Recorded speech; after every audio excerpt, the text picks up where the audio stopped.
En todas las historias que has escuchado, la acción sucedió en algún lado. Y ese lugar se llama contexto. Y ya que hemos estado aprendiendo cómo leer las narrativas bíblicas, hablemos de cómo funciona el contexto en la Biblia. Los contextos son una herramienta crucialmente importante en las manos de los autores bíblicos. ¿En serio? Sí, piénsalo así. Cuando empiezas una historia, todo es nuevo. El argumento y los personajes son un misterio hasta que las cosas suceden. Sí, no tenemos idea de qué esperar. Excepto que los autores pueden usar el contexto de una historia para prepararte para lo que viene. ¿Cómo así? Bueno, digamos que nuestra historia comienza en un tribunal. ¿Qué crees que sucederá? Yo espero una historia de crimen y justicia. Sí, o ¿qué hay del contexto de una casa oscura, vieja y destartalada? Oh, algo terrorífico está a punto de suceder. Exacto. Entonces, los contextos evocan recuerdos y emociones porque otras historias que conoces han sucedido en lugares similares. Los autores saben esto y pueden usar los contextos para generar expectativas de lo que podría suceder en la historia. Y un buen autor es creativo con sus contextos y arruinará tus expectativas para hacer una declaración. ¿Esto sucede en la Biblia? Por todos lados. Por ejemplo, piensa en el contexto de Egipto en la Biblia. Sí, un gran imperio del Oriente Medio en el Nilo. Claro.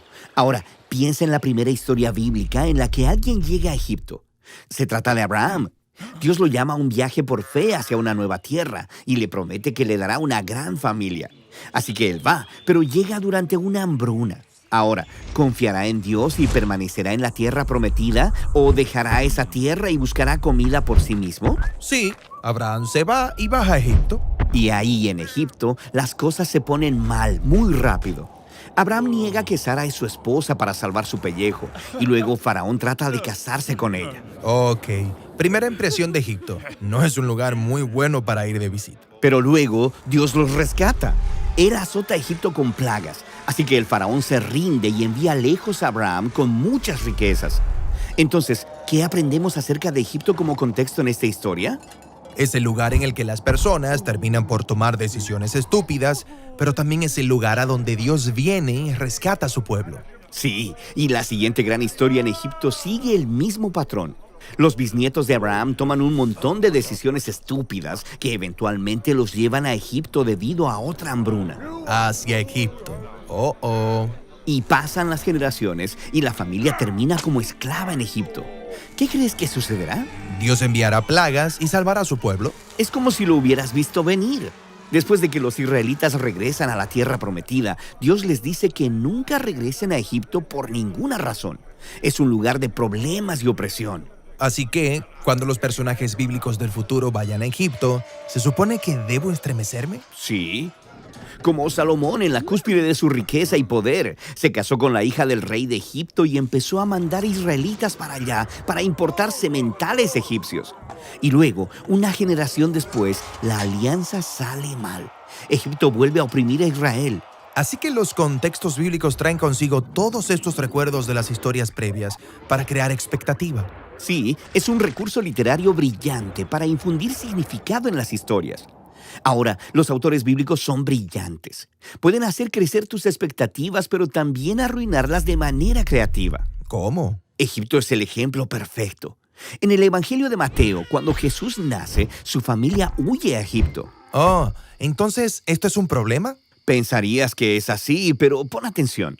En lugar de que Egipto sea un lugar malo, es un lugar de seguridad. Porque, ¿de quién están huyendo? Del rey Herodes, quien se está comportando exactamente como lo hizo el faraón, pero gobierna Jerusalén y no Egipto. Así que Mateo está arruinando mis expectativas al mostrarme cómo Jerusalén se ha vuelto Egipto. Exactamente.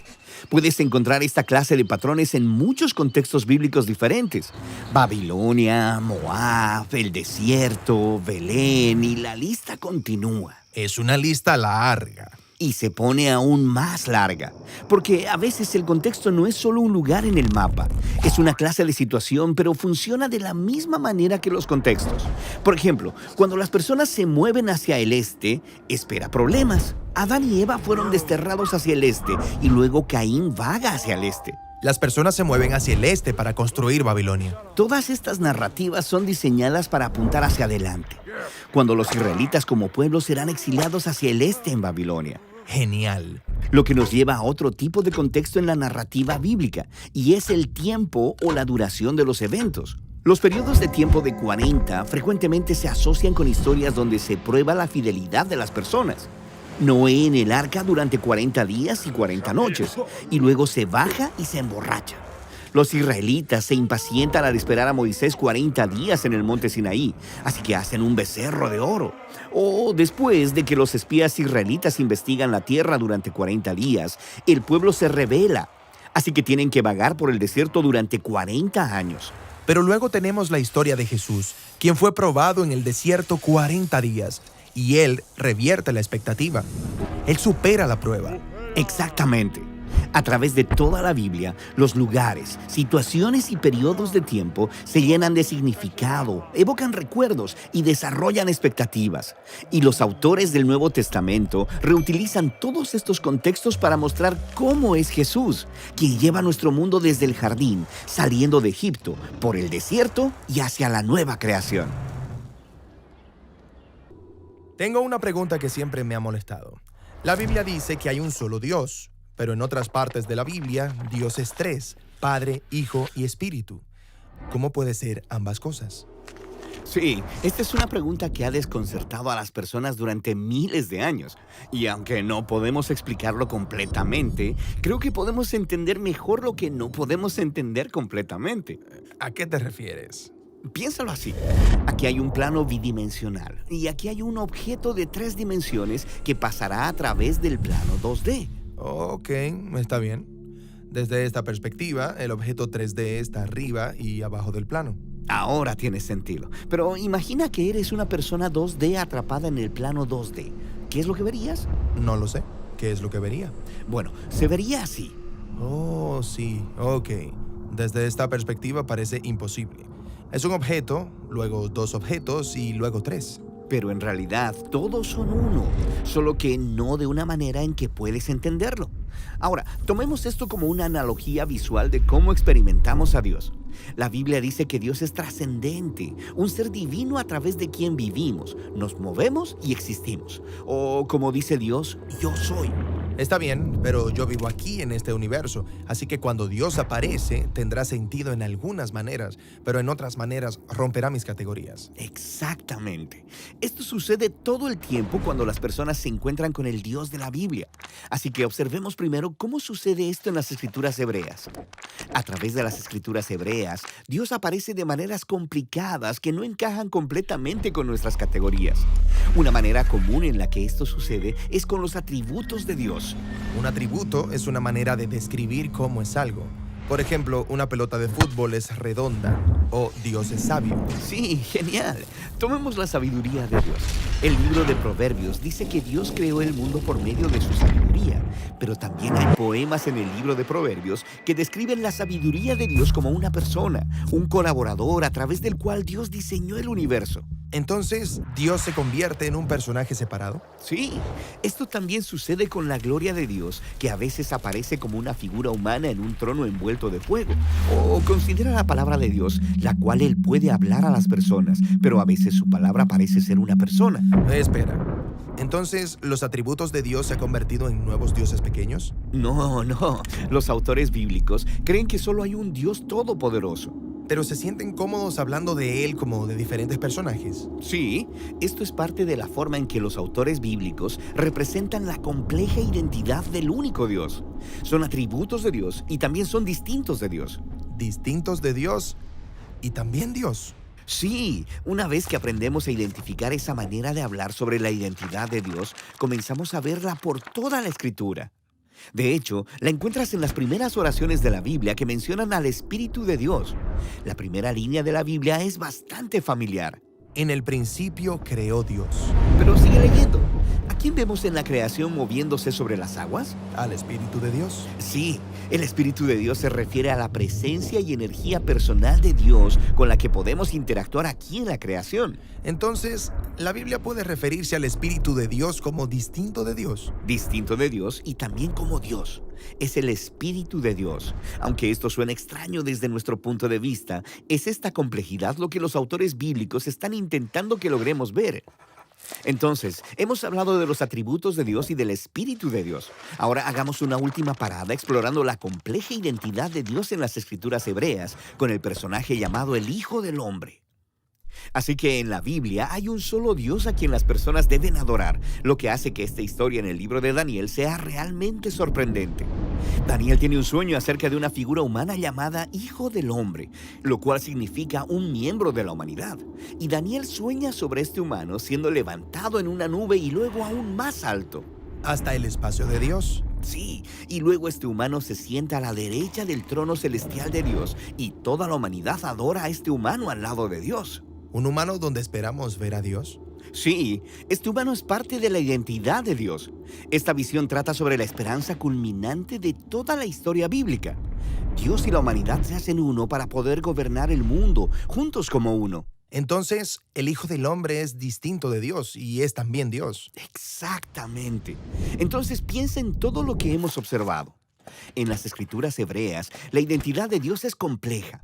Entonces, cuando los seguidores de Jesús se encontraron con Dios como Padre, Hijo y Espíritu, ellos ya tenían categorías sobre cómo estos podían ser el Dios único de la Biblia. Está bien, hablemos de eso. Ok, en el Nuevo Testamento se nos presenta a Jesús de Nazaret y Él es humano, pero también mucho más que eso. Su manera favorita de referirse a sí mismo era el Hijo del Hombre. La figura en la visión de Daniel. Y se dice que este Dios complejo se hizo humano para unir a otros humanos con Dios. Ok, entonces los evangelios describen a Jesús como completamente humano. Y también como Yahweh, el Dios de Israel. Jesús iba diciendo y haciendo cosas que solo Yahweh puede hacer, como perdonar pecados o calmar aguas tormentosas. Entonces, ¿están diciendo que Jesús es un humano distinto de Dios y también Dios? Sí, eso podría sonar como una locura, a menos que hayas estado leyendo las escrituras hebreas que te prepararon para eso. Y luego mira esto. Los primeros seguidores de Jesús, los apóstoles, hablaron de su identidad utilizando el lenguaje de los atributos de Dios. Llamaron a Jesús la gloria de Dios, o el apóstol Pablo que llamó a Jesús la sabiduría de Dios, o Juan que inicia su evangelio llamando a Jesús la palabra de Dios a través de la cual el mundo fue creado. Y luego él dice, la palabra de Dios estaba con Dios y era Dios. Ok, ya entiendo lo que están haciendo y hace que me duela la cabeza. Totalmente. Y si quieres que la cabeza te dé más vueltas, considera esto. Jesús, quien es descrito como Dios hecho humano, hablaría con Dios como una persona distinta. Y cuando lo hacía, le llamaba Padre. Cuando Jesús hablaba acerca de Dios, no estaba refiriéndose a una energía o a una fuerza abstracta. Él estaba hablando de un ser personal con el que te puedes relacionar. Hay muchas imágenes personales de Dios en la Biblia, gobernante, creador, juez. Pero Jesús consistentemente se refirió a Dios como mi Padre. Jesús experimentó a Dios como una fuente de amor infinito. Él dijo, mi Padre me ha amado desde antes de la fundación del mundo. Aparentemente Jesús conoció al Padre como un ser eternamente centrado en los demás y como dador de vida. Sí, como en la historia del bautismo de Jesús, cuando el Padre dice desde el cielo, este es mi Hijo amado. Y luego sigue leyendo. En esa historia, la persona que trae el mensaje de amor del Padre al Hijo es el Espíritu de Dios. Hemos hablado ya acerca del Espíritu de Dios. Aquí en la creación, es a través del Espíritu que interactuamos con lo divino. Sí, y lo mismo era cierto para Jesús. A través del Espíritu, Él experimentó el amor del Padre, pero no terminó ahí. Jesús prometió que a través de Él, el Espíritu saldría y compartiría el amor del Padre con toda la humanidad y con toda la creación. Así que puede parecer que existen tres dioses distintos, pero de alguna manera que trasciende a mi forma de ver la realidad, ellos también son uno. Sí, esto es lo que los seguidores de Jesús más adelante llamaron la Trinidad. Padre, Hijo y Espíritu son el único Dios de la Biblia. Ahora puedo ver cómo llegaron a eso. Pero esto no es solo un rompecabezas filosófico. Describir a Dios como una triunidad, es decir, que el universo es sostenido por una comunidad eterna de amor. Que es algo que realmente no puedo entender. Pero el Dios de la Biblia no es un ser que entiendes. El punto es conocer y ser conocido por este Dios para poder participar en su amor.